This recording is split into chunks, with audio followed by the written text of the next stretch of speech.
Kaylee, and these are the books that I've been reading the first couple of days of the 30 Books in 30 Days Readathon.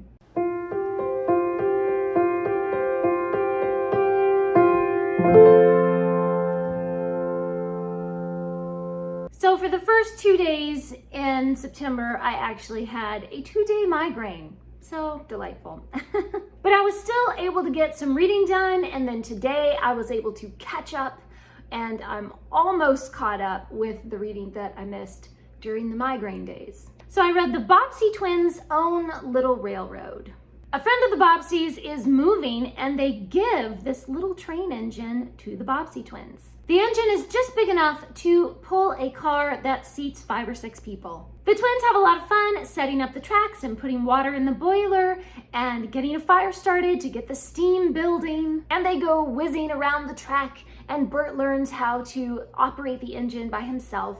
But their fun is short-lived when part of the track is stolen. And the Bobsy Twins are on an adventure to find the missing tracks and to find the thief. I just love this simple story, this fun little adventure with the Bobsy Twins. The plot is interesting, it really kept my attention. There's just something so charming about these books that takes me back to my childhood. I love each of the twins, they're all so different. Bert is such a take charge kind of person, and Nan is very sweet and kind, she's always thinking of others. Flossie is just really cute and adorable, she always has her little dolls with her. And of course Freddie is very mischievous and always getting into crazy situations.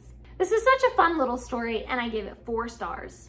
I also read 12 Girls in the Garden by Shane Martin. I went into this not knowing anything about this book, but turns out it's a murder mystery. Professor Chalice is invited into a garden with statues of 12 girls. And he is intrigued by the mysterious disappearance of the sculptor of those statues. He meets one of the models, a Greek girl named Polly, and he begins to inquire into the mystery. The professor is plunged into the world of art dealers and luscious models, fake art and blackmail and murder. I really liked this murder mystery. I loved the writing style and the way that the author just paints this picture of this artistic society, the sultry models and the glamorous artists and the shady deals and just the glamour of Paris or Athens.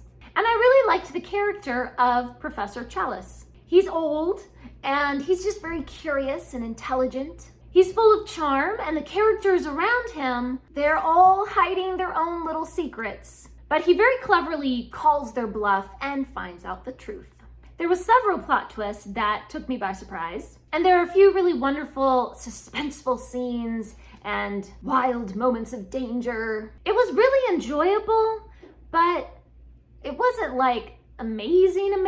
I just kind of ended up giving it 3 stars. I'm glad I read it and it was fun, but it's not like a 5-star book. In my opinion, I just felt like, 3 stars, it was good, it was nice. I also read an Agatha Christie short story, The Regatta Mystery. This is a Poirot mystery, and it's actually one that I had already seen in a Poirot episode with David Suchet, so I already knew the answer, like I already knew the whodunit, and so it wasn't like amazingly suspenseful because I already knew.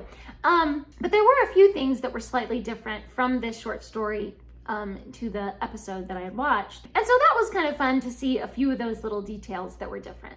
I also read part 1 of The Frenzied Prince, and I'm really enjoying all these old Celtic legends, you know. I read 1 Kipling poem so far and 1 poem by Lord Byron, so I still need to get caught up with some of my reading with some of those poems. So please leave me a comment down below and let me know, how are you doing so far in just these first few days of the 30 Books in 30 Days Readathon? Like myself, have you fallen a little bit behind already? Or are you right on track? Thanks for watching, please subscribe, and remember, the right book in the right hands at the right time can change the world.